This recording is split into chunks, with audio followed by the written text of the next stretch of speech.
Well, hello and welcome to Pastor's Perspective, sponsored by Calvary Chapel, Costa Mesa. My name is Brian Perez, and we are back live in the studio. We weren't live yesterday, but we're here today, and nothing happened with the hurricane here in Southern California, so the studios are still intact. Thank you, Lord.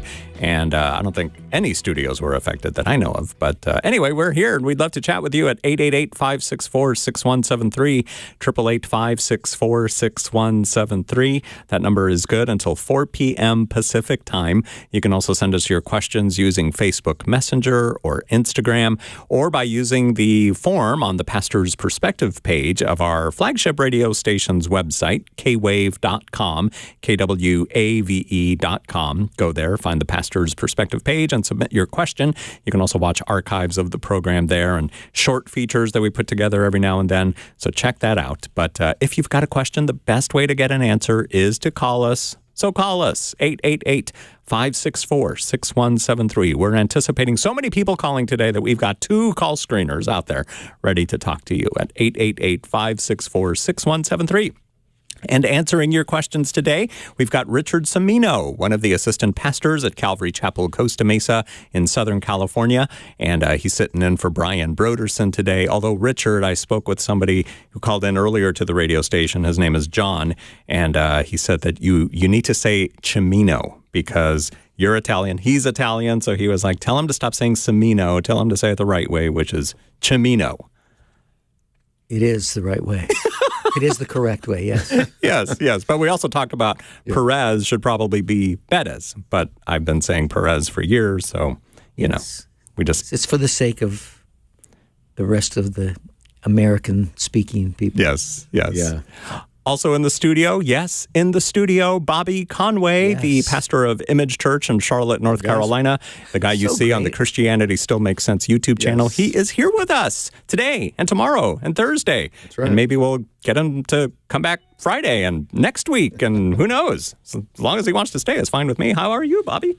Doing good. It's nice to be with you guys here in sunny Southern California. We're glad you were here this past weekend because you helped us get through the hurricane. Since you guys are so used to that in North Carolina, that you got here and you helped save the day. I likened the storm here to, the snowstorms that were warned against, that everybody goes and clears out the stores and nothing really happens. And so you're thankful for that. Boy, I could care less if I ever saw another drop of snow, or rain. How was the conference this past weekend? We had a good time. Yeah, Good. It was at Reliance Church in Temecula, so thank you to everybody out there who joined us. It was a lot of fun. Great. Yep. All right, call us up. 888-564-6173 is the number. That's 888-564-6173. Now, before we get to the phone calls, let's take at least one question that was sent in on Instagram. This one is from Robert in Riverside, California. Do Christians have to still follow Jewish traditions and law? Not because of salvation, but just to please God. Where can I find reference in the Bible about this? What do you say, Bobby? Well, we're not saved by trying to keep the law. We know that the new covenant obviously teaches us that the old covenant served as a tutor to make us aware of our sin and need of grace. And so even in the book of Galatians, we can see that they were falling back, oh, foolish Galatians, who has bewitched you, right? That you've returned to your foolish ways. That is, in trying to leverage the old covenant to perform their salvation. So we're not to keep the law to perform our salvation, but we are to practice what we see in the law as it relates to our sanctification. But that's not all of the law, because some of the law is no longer effective as it relates to the dietary law. And you think about, what took place with the sacrificial system. And then in AD 70, when Rome sacked Jerusalem, destroying the temple, bringing an end to the sacrificial system in that way. So you have kind of that dietary law, the ceremonial law, but all that has been kind of canceled out. And even Jesus reiterates that statement in Acts 10 to Peter, don't call unclean what I've called clean, rise, kill, and eat. And so I would say it's important that we realize that becoming a Christian doesn't mean that all the things that the Old Testament talks about that we don't have to pay attention to anymore. But it does mean that some of the things the Old Testament talks about we're not living by, but rather we're remembering that God used a particular pattern and system of things, albeit some of that's not in place anymore. We still recognize the theological intent behind it, and therefore it informs us theologically, and that's how it serves us practically. Yeah, that's so concise, Bobby. I really appreciate that. And I think, too, we think there were dietary laws that, like, you think about this, like, Paul's writing to the Colossians, and he says to them, he says, therefore, don't let anyone judge you in regard to food and drink, or in the matter of a festival or a new moon or a Sabbath day. These are a shadow of what was to come. The substance is Christ. And you think of the believers in Colossae, like they didn't know anything about Jewish law. They were full pagan Gentiles outside of the descendants of Abraham. And yet all who come to faith in Jesus, whether they're descendants of Abraham or whether they're Gentiles, Jesus wants us to obey him. Jesus wants us to follow him. And then there's the moral code that I think is very important to us, like the Decalogue, the Ten Commandments. Like those aren't disposed of. And surely now out of a heart, like you're saying, it's out of a heart for love for Jesus. Like, if I'm going to follow Jesus, I want to obey Jesus. And that's not legalism, and that's not religiosity. That's like love. Very good. Now, that reminds me that our friends down at Maranatha Chapel in San Diego are doing something next month, September 17th. It's called the Feast of Trumpets. They're going to put together a Feast of Trumpets. It's on September 17th. Again, not something that's mandatory for salvation or anything, but maybe if you just wanted to see what it was like to participate in something like that, you might want to check that out at maranathachapel.org. All right, one more from Facebook. And Robert, thank you for sending in that question online. But Catherine sent in this one, actually two questions. I'm reading in Exodus where God sends the plagues.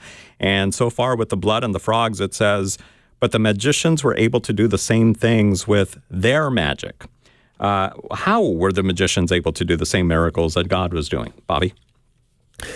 I think that the best understanding that we can come up with here would be that the evil one's behind this. And so the enemy is obviously a masquerader of truth. He covers it all up. And so I think that the evil one has some power, obviously, even though he's in a fallen state. The power is retained, and he's the God of this world, and he's at work as the God of this world. And behind some of these things that, look miraculous is the evil one at work. Very good. And Catherine's other question, which actually she sent in a while ago, so hopefully she got the answer to this question at some point, but maybe it would be something good to talk about. Catherine says, I have the opportunity to share a book with someone close to me who's very firmly an atheist. He is an extremely intelligent guy, and so I wanted to ask your opinion of what book I should suggest to him. And he seems a hopeless case, but I know there's never a hopeless case, and this opportunity has presented itself. So again, Catherine sent this in long ago, so hopefully she's already found this book that someone recommended to her, anybody, which is why we also say to call in with your questions. A better chance you'll get an answer that way. But any suggestions for Catherine, guys? Well, I think there's probably still plenty of people asking that question. Sure. That it'd be too. really, really valid today. Yeah. I'll defer to Bobby first. You go. Because you're an apologist, so give your A-list. Well, it depends, I guess, on really how academically astute this individual is. And a lot of times atheists, they get credit for, being brilliant on things when sometimes that's just not the case. Yeah. And not to say that there's not really sharp atheists, there are, but sometimes just because somebody's an atheist, they get that reputation, and that's not always the case. So if this person's reputation exceeds them and they're genuinely, intellectually ready for something like William Lane Craig's Reasonable Faith, that's what I would suggest, because that will confront this individual right from the get-go with arguments for the existence of God. In other words, Craig will go at his atheism right from the beginning and challenge it, and then move from his atheism to a theistic version of God, and then moving more toward the reliability of the scriptures and the resurrection of Jesus, the trustworthiness of miracles. If that person is not a trained philosopher, then I think they could read Timothy Keller's The Reason for God. I have that one down. Yeah. Yeah. Any others? I'm thinking, like, especially for people who are coming, their atheism is more entrenched in, like, what's happening in culture. How has culture been seeing Christianity? How have they misrepresented Christianity? And the way people have truly misunderstood Christianity is Confronting Christianity by Rebecca McLaughlin. She's got, like, it's just based on a number of questions that, like, the attacks against Christianity, like they're saying this, and this. How do we answer those specific things? And they really, really do run along a lot of the cultural opposition to the gospel, which is so common, and people are wondering, how do I answer those questions? Yeah, good point. So that was Confronting Christianity by Rebecca McLaughlin. And what were the two books you mentioned? You mentioned William Lane Craig. Yeah, that would be Reasonable Faith. And then the other one was The Reason for God by Timothy Keller. And while we're at it, we should probably throw out Justin Brierley's upcoming book, because he has seen really a demise amongst the new atheists in particular. And his new book comes out in September, so it's just a few weeks away. And I think that would be really helpful for people to check out his book on the surprising rebirth of belief in God. Yes, and you can find out more about that book. We had Justin on the program a few weeks ago. In fact, you could find that on our archives on Facebook and YouTube and Spotify. But Justin's book, as Bobby said, The Surprising Rebirth of Belief in God. And you can pre-order that right now at justinbrierley.com, Justin. Brierley, it's actually Briley is how you say it, but it's spelled Brierley, Brierley. Yeah. Camino, Smino, Chimino, Briar. Yes. So check that out online. All right, to the phones we go. 888-564-6173 is the number, 888-564-6173. Here is Lydia in Newport Beach, California. Welcome, Lydia, to Pastor's Perspective. Thank you. I had a question about the form of meditation called sound bath. I'm not familiar with that, and wanted to ask the pastors what, is taking a sound bath in a form of meditation biblical? Sound bath. Bobby? Well, I mean, unless you turn the shower off, you're going to hear the sound of the water flowing. So fill the tub up first. But all that to say, I'm not familiar with sound bath. I did see on the board that you asked something about, is praying or meditating with crystals appropriate. If it has something to do with crystals, I would just say, let's just think about that for a moment. These are crystals.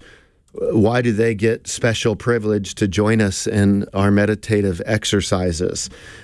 Why not rocks? Why not leaves? Well, some would say tea leaves are good. But why these different items that we would include? So, for example, if I'm going to leverage crystals in my meditation, and I want the crystals to do something about it, then it would seem to reason that the crystals would need to know that I want them to do something about my plight. But the crystals are non-rational beings, right? They're not beings at all. They're just inanimate objects. So you take inanimate objects like tea leaves and crystals, and then we go into meditation, and then we leave thinking that we've been informed by a leaf or by a crystal with a certain intel for how to shape our life. We need to really think about how absurd that is. I mean, we would be much better off having a dog join us in our meditative exercises, because the dog would know our needs a lot more than crystals would. So all that to say, when you just stop and think, well, what can these crystals do for me? And you think about them and you go, well, they're crystals. So if we're thinking that they're going to do something for us as it relates to life direction, comfort, assuaging angst, all those types of things, that's where we've really lost a sense of proper placement on the priority of things. Yeah, and it's interesting, like how how cults, they co-opt truth to do their thing. Because I just really quickly just typed in meditate on my laptop here, and and Isaac went out to meditate in the field towards evening. Wow, what a great thing to do. Like, just, I need to go out and sit and think with God. Or Joshua, this book of the law shall not depart from your mouth, but you shall meditate on it day and night. Of course, Psalm 1, that epic, blessed is that man who walks not in the counsel of the ungodly, nor stands in the way of the sinners, neither does he sit in the seat of the scornful, but his delight is in the instruction of the Lord, and in it he meditates day and night. The idea of, like, I remember Pastor Chuck used to say, it's like, cows chewing the cud. They chew it, they take it in, they bring it back up, they chew it some more to just milk out every bit of nutrition from it. It's like, what a great practice for our lives. But then these other groups come alongside, and it's like, no, you need crystals to do this. And they're going to really help you get to the truth. And I just think it's so beautiful that God would ask us to think about him. David would say, I lay on my bed at night and think of you. What a great practice. Yeah, I mean, you just think about kind of the absurdity of that too. Like, I just picture God looking down while we're, playing with our crystals, and him thinking, like, do we really think this is going to get us somewhere? Yeah. But it can just all sound so spiritual, but it doesn't have any spiritual power to do anything for us. Lydia, the reason you asked this question, is this something you've been thinking of doing, or someone who's doing it, or what? Actually, not because I was thinking of doing that, but I was invited. One of my friends has a small business, and she has a meditation room, and she's like, oh, well, you're into meditation, and this is something that could benefit you in taking a sound bath. And the sound bath got me curious because, she made she was, I don't know how to describe it, but there are these different pots, glass pots, different sizes, and they make a different sound. And she says some of them are more soothing and some of them are deep, and they sing. What really got me curious was when I saw her cafe, and there's all these crystals and minerals, and that's what really got my, the yellow flag threw out, if you will. And that's when I thought, sound bath, is this all like one big, is this part of her small business, and is it biblical?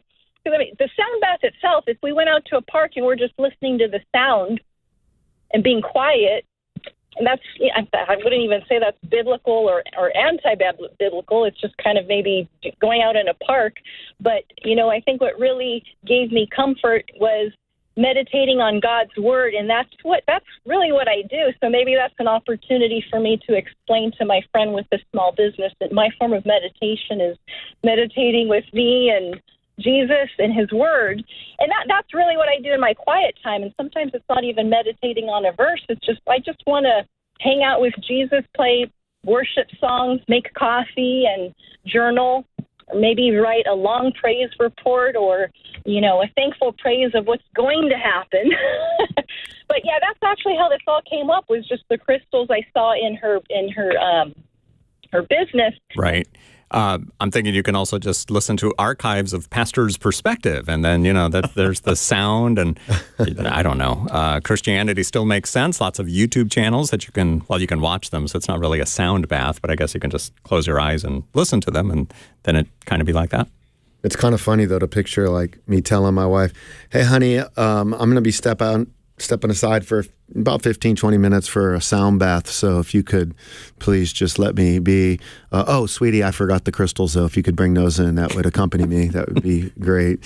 Right. It is kind of an interesting thought that we can arrive at, no doubt. But Lydia, that's a great question. And, people mean well. We don't really stop and just take this stuff and think about it. So you're presented with stuff like, hey, let's just get together and meditate around crystals, and everybody bring your favorite color rocks, and we show up, and it all seems cute and innocent and sweet.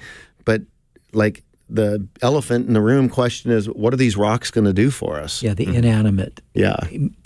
The idea that sound, and that the little article that you just popped up, Brian, talked about healing instruments. Like, here's this inanimate object, but it has this capacity to deliver something. And I mean, I just thinking about it, like there's reality, like sonic therapy on joints and muscles and all that stuff. Yeah, there's a dynamic energy that's released. It does stuff for your muscle tissues. But if you're talking about the soul, there's nothing that can reach the soul in truth. That's good. So it's a big deal. Yeah, it's this whole thing, like the inanimate universe has everything. We just have to tap into it, whether it's by sound or whether it's by light that's diffracted through crystals. It's just, no, how about just turning to the maker of the universe and let him do it? So Yeah, we got to get beyond, the universe, as you said, to the maker of the universe. I'm reading again through Augustine's Confessions, and St. Augustine, was a great mind. And in his Confessions, he's sort of just giving you his trajectory toward salvation. He was raised by a very devout mother, Monica, who shed many tears praying for her son, Augustine, to really give his life to Christ. And he would end up going to Milan and meeting the bishop there, Ambrose, and giving his life to Christ. But his trajectory of sharing was the journey that he went on into botched promiscuity that he lived with, and then shifting over into Manichaeism as a form of belief, and then picking up some of the Neoplatonic thinking, and then arriving at Christ and Christianity. And what you can see in his journey is he was wanting to embody God. And so he was looking to tap into a divine being that was within the universe. And so thinking and believing that, God would have extension like we would, as corporeal beings that are made of matter and obviously soul as well. That said, he had to let that thought die that God was a part of the world or had extension, and in letting that die, realizing that God had to be outside of the world, that God is the uncorrupted one, that God, in being supreme, what makes him supreme is he's the great I am, that he's timeless. And so when we're dealing with crystals, what we're doing is we're looking to find our meaning and our purpose and our direction from the world instead of the one who made it. Now, getting back to the topic of meditation, sometimes we get asked about yoga. Is it okay for Christians to do yoga? And there's people who are adamantly against it. And why do you even have to call it yoga? Why can't you just call it stretching or, something along those lines? But what do you say about that? I don't have a problem with breathing and trying to be present. But if you just take yoga and apply it the way it was meant to be applied, the kind of meditation would be a mind emptying process versus a filling process. And as we meditate as Christians, we're meditating on something, the Word of God. When a person who is engaged in Eastern yoga and meditation, according to the way that it was set up, you're not meditating on something, you're striving to meditate on nothing. Or just your breath and saying, your certain ohms or whatever. So I would say that it's important that we realize that breathing can play a massive role. Like when I'm feeling anxious, deep breathing exercises can relax us. I have nothing against breathing and stretching. I just don't think we need to call it yoga. Yeah, I'm good. I have nothing against breathing either. I mean, it's something you have that's how you live. So. Yeah, something like that. All right, Lydia, thank you for your phone call today on Pastor's Perspective. 888-564-6173 is the number to call between now and 4 p.m. Pacific time. That's 888-564-6173. Bobby Conway is here in the studio to answer your questions. So is Richard Cimino, a.k.a. Chimino. 888-564-6173 is the number to call. Here's another one that was sent in on Facebook, this one from Britt in Torrance, California. My question is about Jacob when he wrestled the angel and the angel was overcome. Sorry, I'm breaking into my inner Bono. Is this referring to a physical altercation or a picture of Jacob arguing or reasoning with God? Bobby? So one of the things that I like to share with our listeners is whenever a question is posed in the way that that question was posed, it's a potential false dilemma, either A or B, right? Not A, not B. Okay, so it might not be A, it might not be B, it might be A or B. But to say it's either A or B, we need to start asking the question, well, is it C or D? In this particular instance, was Jacob wrestling physically with the angel of the Lord, or was there something spiritual going on? And I think we could not put ourselves into the dilemma and say, oh, it was A, or no, excuse me, on the other hand, it was B, but I think you could say, well, it was A and B. Okay, so therefore C. And I think when we consider this situation, that's what happened. God manifests himself in the angel of the Lord. There was a physical altercation, and it ended with a spiritual surrender. Yep. Great. And then also the reality says the Lord touched his socket. Yes. Right? So there was something that was happening that affected him in a physical way because he would leave there limping. Right? Yes. So I think, but the beautiful thing is that he just found out that his real wrestling match has been with God all along, and he finally had the moment where God had to say, "Look, let's just get this head on." Yes, and I think that kind of question that was asked can be helpful for us to think about that, because take that question and you can see how people ask us questions like, well, does God exist or does God not exist? Okay, well, he either exists or he doesn't, A or B, right? He can't exist and not exist. So I think we then, if you're asked a question about, how did the universe get here? Well, then you're put in a position where you stop and you think. And that's a question you go, we should ask that, right? Like if you're alive and we're living, like what are the options? So the options would be that the universe eternally existed. Well, according to modern day cosmology, we know that answer is not going to hold water because of the expansion of the universe.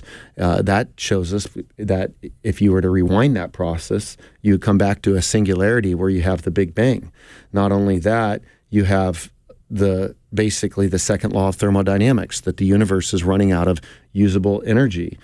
So therefore, it can't go on, or it couldn't have went on infinitely. So that said, I think that there's arguments that we can leverage to say that the universe is not eternal, like the way Aristotle would have thought of it in the ancient world. Others would say that the universe is an illusion. Take Buddhists, for example. But that's not livable. I mean, we don't really live like it's an illusion. We believe there's a real external world to us. Even the fact that I'm in the world, I'm part of the world, so am I an illusion as well? So is everything out there an illusion, but then I'm the concrete property? Or am I also an illusion because people are perceiving me? So when I perceive them, am I perceiving an illusion? And when they perceive me, are they perceiving an illusion?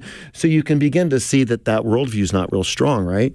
Or another option would be that it popped into being out of nothing. That would be the shift that modern-day atheists are having to turn to and have had to turn to a while because of the understanding of modern-day cosmology with the universe having a beginning. So if it had a beginning, then what did it emerge out of? Well, they don't have anything that it emerged out of, so it emerged out of nothing. Well, then you start thinking about the fact that this is presented to us as modern-day intelligentsia. It seems absurd because you get no thing from nothing. So what are our options? The universe eternally existed? Well, we said that can't work. According to modern-day cosmology, the universe is an illusion. Well, that's really problematic because we don't live like that. And am I an illusion? Or the universe popped into being out of nothing. Well, that just seems really weird. Okay, well then multiple gods created it, and they all work together in doing this. Well, I don't know what worldview aspires to doing that, because it does seem like there has to be one God that would be the ultimate God, because you can't have multiple gods with all the same exact attributes that eternally existed. So there has to be one God who's an uncaused, beginningless beginner of all things created, and therefore the explanation of the universe comes from a theistic God who we believe is the Christian God. Very good. We are going to good take a stuff. break here on Pastor's Perspective. Give us a call, grab an open line, talk to Richard Cimino and Bobby Conway. Bobby is here in the studio with us, or is he? Maybe he's not here. I don't know. Is that maybe? I don't know. Might be an illusion. I don't know. But give us a call, 888-564-6173, 888-564-6173. We're here till 4 p.m. Pacific time. Grab an open line, 888-564-6173.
We're back on Pastor's Perspective. What do you guys want to talk about? 888-564-6173 is the number. 888-564-6173. Brian Perez here till 4 p.m. along with these two guys, Bobby Conway and Richard Cimino. Bobby's the pastor of Image Church in Charlotte, North Carolina, visiting Southern California this week. We're so grateful for that.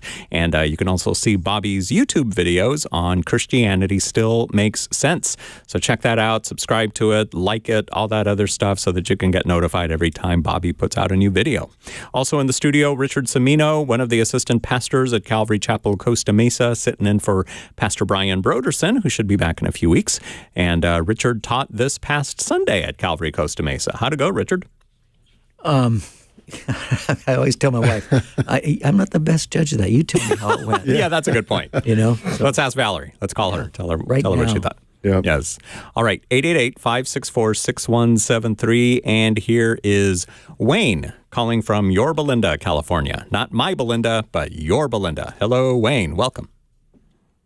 The land of gracious living. Yes, that's what I hear. Yeah, my question is there sin in heaven? I was having a conversation with my older brother who's on the fence. He believes in Jesus, but he doesn't believe that Jesus is who he says he is. He just thinks he's a good teacher and such. But we were getting into this discussion about the Bible over this past weekend, and it was a really good conversation. I had him thinking about a lot of things, and then he asked me this question, and I had no answer because he said when the devil was in heaven, he sinned and he got cast out, but I thought there was no sin in heaven. That's what he said to me. I said, wow, I can't answer that. I'll have to get back to you. So I'm calling the smartest people I know, Bobby. Oh, jeez. Go for it, Bobby. Well, thank you for your call, Wayne. I think your brother's correct on one idea and incorrect on another. Incorrect as it relates to who Jesus is, but correct that sin did enter into heaven. Sin can enter heaven, but it can't remain in heaven. When it enters heaven, it gets cast out of heaven. So obviously, with Satan having his fall in heaven, sin would have entered there, and therefore he was cast out. But then in the book of Job, it seems like he still has access to heaven, and even the things that he would be discussing with God in accessing God would be sin as well, because what he was wanting to do to Job was to cause Job to sin. So I would say it can enter heaven, but it can't remain in heaven, and it won't even be able to enter our final heaven. So this is just something that is happening on the stage of this temporary human experience that we're having. As it relates to Jesus and being a good person, as C.S. Lewis said, we need to give up on all this talk of him being a good person. He didn't leave that option open to us. And besides, the person who says the kind of things that Jesus did could not go down as merely a good teacher, right? Mm-hmm. And then he would go on to say he's either liar, Lord, or lunatic. So the fact that Jesus can gain a reputation as a good person, think about the claims that Jesus was saying. He claimed to forgive sins. He went about healing people. He claimed to be God in the flesh, claiming to be one with the Father, claiming to be before Abraham, showing that he believed that he was eternal. This kind of stuff right here, if Jesus was just a good person, yet claiming to be God, would we say that somebody's a good person today that's walking around claiming to be God? Right. We would say this person's incredibly delusional. Yeah. This person is a megalomaniac. How in the world could this person think that they're God? This person's self-righteous. They're saying that they can forgive sins. This person is delusional. They're saying that they're coming again. This person, has a victim mentality. He's claiming that he's going to suffer and die. So all that to say, when people go about saying that Jesus is a good person, we need to say, no, the person that Jesus was and said the kind of things that he said wouldn't be a good person. He's either God, or he would have been lying, or completely a lunatic, or a legend. Obviously, legend's not going to work because we have all kinds of historical detail that shows that he was alive. To say that he was a lunatic, that doesn't seem like a good handle on things. To say that he is a liar, for somebody who was describing himself as the truth and spent so much time calling out lies and walking in the truth, to claim that he's a liar. So I don't feel like the options that are presented to us are worth taking up, except for the one that he gave us when he said, "Who do you say that I am?" And Peter said, "You are the Christ, the Son of the living God." We mentioned some books at the beginning of the program. Would any of those be good recommendations for Wayne's friend, you think? The books at the beginning would not be related to this, no. Okay. But are there any books that maybe for somebody who's thinking? I think that we could get into discussions around the problem of evil. If somebody wanted to look into that kind of a topic where that might come up, but for that particular question, I don't know of a book that will exhaust that question. I probably have done stuff even on the 1 Minute Apologist with that question in mind as well. Yeah. All right. Wayne, thanks for your phone call today on Pastor's Perspective. Now we're going to go out to Virginia. Here is Steve. Welcome to the program, Steve. Hey, thanks very much. I've got a very practical question. Our church is going through some changes, and I'd love to hear your take on biblical model for church leadership. What kind of changes? It's mainly a congregational-led church, and I came to it from an elder rule church. And the pastor and some of the staff is it would like to make more of a change to an elder-led, not an elder-ruled, so sort of in between the congregational and an elder-ruled. And I'm part of a group of people that are kind of dealing with that and making recommendations to the congregation and trying to give them biblical reasoning why that might be a good change to do. So I'm looking for some information. What's your position? I love the elder ruled. The church I came from was it's just a fantastic elder rule. They were men of God. They were humble. They ruled well. I served as a deacon, and there were specific roles. We served as deacon, just serving. We didn't make any policy guidelines or anything like that. We just served the body and let the elders, the plurality of elders, guide the church and make all the management. But it's a Baptist church, and they really seem to be in favor of the congregational model. But what happens is a lot of the members aren't spiritual. They aren't really regenerate, so the decisions they make don't seem to be fully informed. And that's sort of the issue that I have with it. So when they started talking about it, I jumped all over, and I volunteered to be part of the group that would help sort of guide the conversation and leading people to that. But some backup would be helpful. Or correct me if I'm absolutely wrong.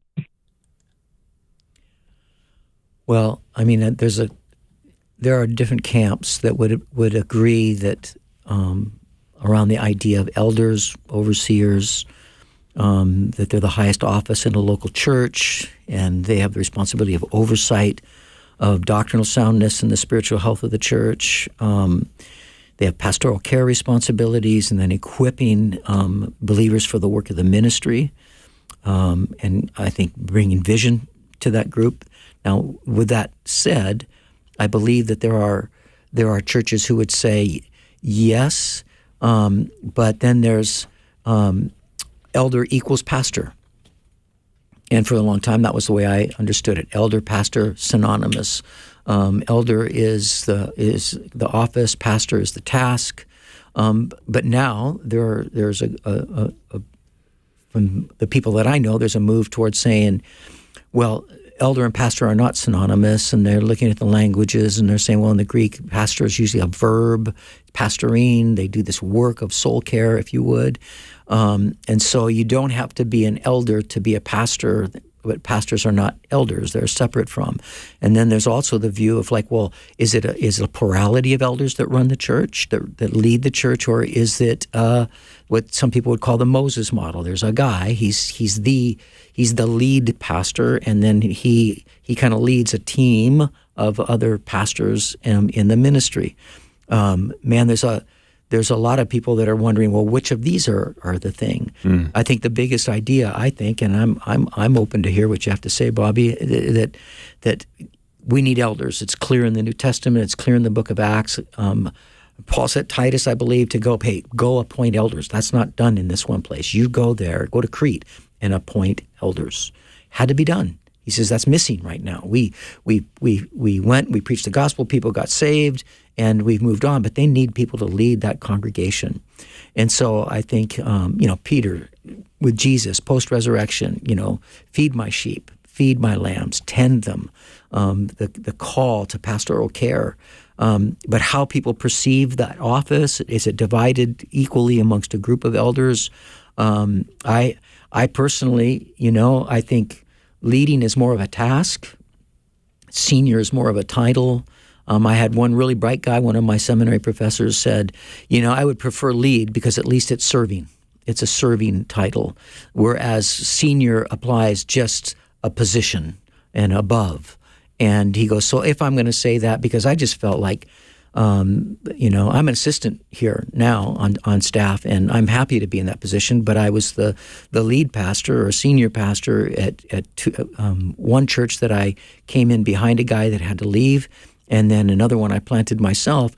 And by the time I got to the second one, after pastoring for 13 years as the senior pastor, quote unquote, I essentially told my team of guys, I said, look, I just think, I planted this work, but I consider myself to be the first among equals here. I'm first in the sense that I planted it. It was a vision God gave me, but I'm the first among equals, and we just tried to operate along those lines constantly. So, Bobby. Yeah, those are good words, Richard. Form and function was the terms that Gene Getz, a church that I went to when I was at Dallas Seminary, he wrote a book called Sharpening the Focus of the Church, and he talked about form and function. So there are these biblical functions like community and discipleship and evangelism, and then there are forms that these functions take. So community is a biblical function, but what's the best form for community? Is it small groups? Is it Sunday school? You name it. As it relates to pastoring, you have the function of the pastor, and then I think that the form that takes is going to be, related to the people that are in the context that he's going to serve with. It's going to relate to the culture. It's going to relate to his temperament and what's the best kind of culture to create around him with his gifts. So if you have a pastor that starts a church and he's strong on catalytic visionary energy, he's going to want to probably surround himself with more administrative types. I think when it comes to building a leadership team, the first church that I planted out of was Fellowship Bible Church in Little Rock.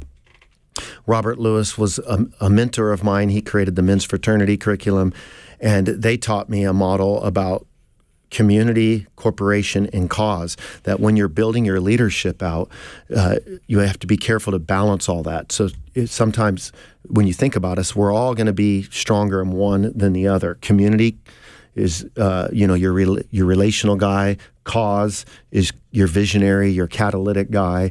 Corporate is kind of your administrative. The body needs to be organized. You're your policymaker, so to speak. And if you just have all community people, you'll love each other well, but you might not reach people. You might be cliquey. If you're just cause, you'll wear your people out, just going after the next thing. If you're just corporate, you'll constrain the vision with policies. Mm-hmm. So you need those balances. As it relates to then the best model of leadership, I don't like congregation. I don't even think it's biblical. To Steve's point, you get immature believers, they shouldn't be voting on something. So somebody gets saved one Sunday, then the next week they're part of making a decision on who the next pastor is, and they don't even know what a pastor is. Yeah. So that's not going to be a good model. I also don't like in a church where you end up with pastors and elders, because I think that the Bible is using terms to refer to an office. So a shepherd, a pastor, an overseer, an elder, those are synonyms that you would find in a thesaurus to relate to that leader. But here's what I don't think's happening. I don't think when Paul tells Timothy to raise up elders, right, at Crete, I don't think he was saying, raise up a group of men that will come around and provide a performance review for you on an annual basis. Yeah. I don't think that they would have ever felt entitled to give Titus a performance review. Yeah. So I've had it where you've had pastors and elders in a church, but the church then they automatically tend to think of two offices, pastors, and then inevitably you have an elder board that and you got these guys, they're working in the business world, they're doing their own jobs, they haven't been to seminary, they're doing a great job in the church, but they're working their own job, and then they come in and they can just shut down the decisions of people who've been in seminary, training, working full-time at the job, so the staff has a good sense of what to do, and they can just shut it down like that. What we have at Image is we just call them all pastors, but we have non-staff pastors. In the past church, it would have been called elders, and we went with the term pastors so that people wouldn't confuse that these are the same office, so we're all functioning the same way. Some are just non-staff and some are staff, and then you have the board of directors that can help with some of that stuff. So I like your term first among equals. I think that phrase does fit, but you can get in a situation where you're just doing unanimous voting, and I don't like that either, because then the naysayer always wins. So basically unanimous vote just means the most negative person gets to steer the ship. Yeah, consensus is not unanimity. Yeah. It isn't.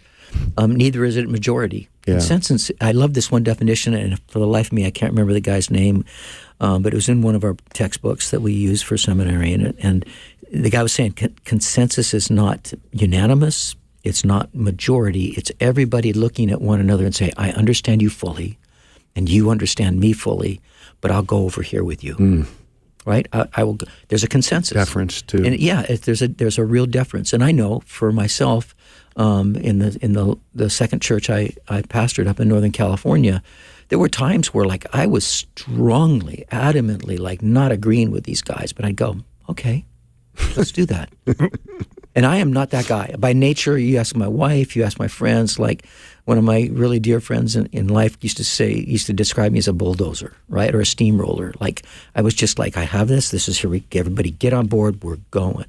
But as I've matured, like the Lord kind of started to soften those edges and I really felt like I don't see this the way you guys see it, but I trust that you guys are seeing something really clearly that I'm not seeing. Mm-hmm. So I'm with you. Let's go do this thing. That's right. Consensus. It's like I just think that's so very important. And then, but there was one time, like during the 2020 thing, during COVID, during all the racial tensions, there was one time where I just said, guys, I really see this strongly, and I'm going to pull out that card. I've never used it in 18 years, but I'm taking out the card that says first on it.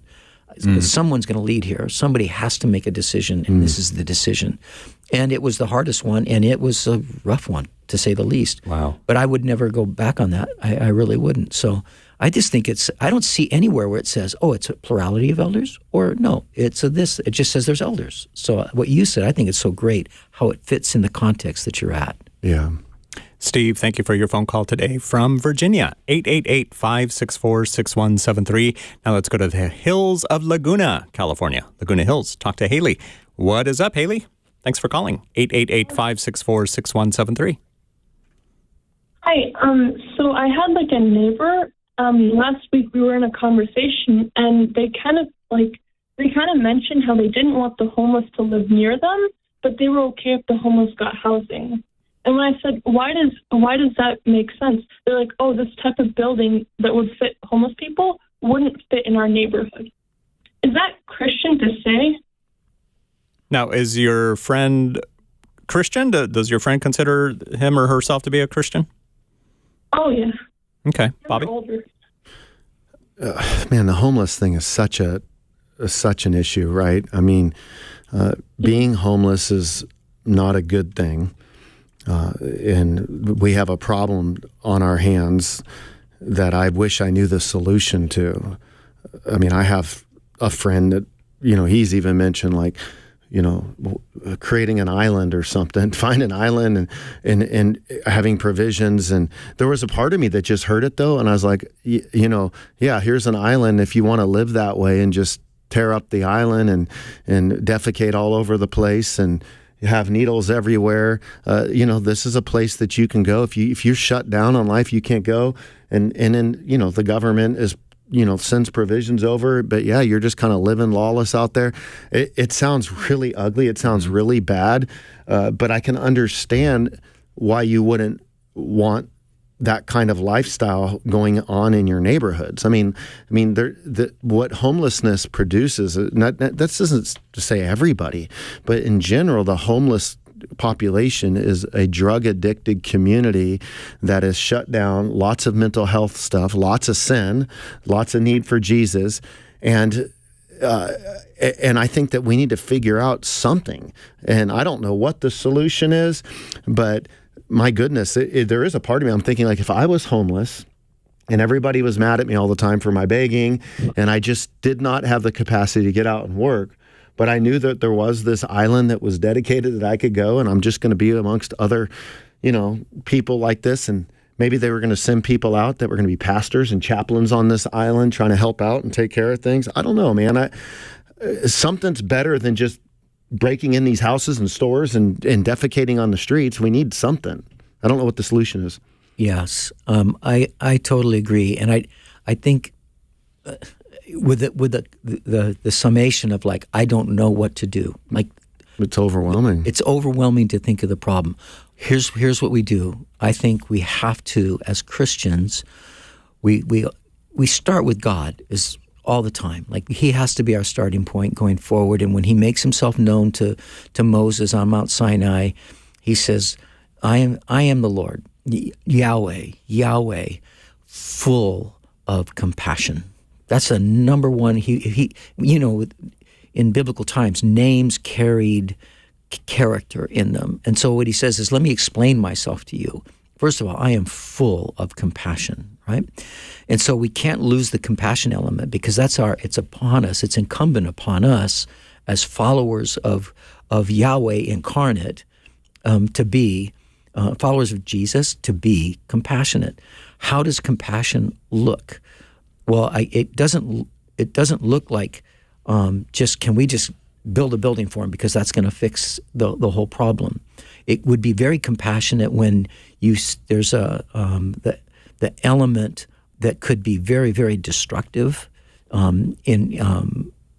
socially destructive and threatening to safety.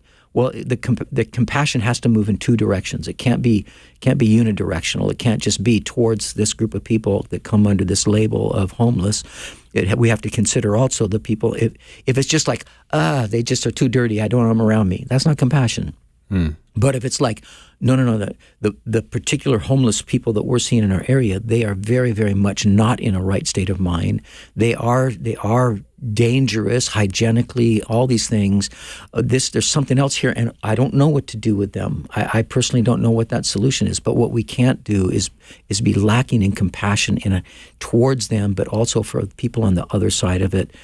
It is a dear friend of mine, a lifelong best friend, just said, if somebody would come along that was running for office and said, I have to tell you, I don't know the answer, but I'd love to work with some people to find it, I'd vote for that guy.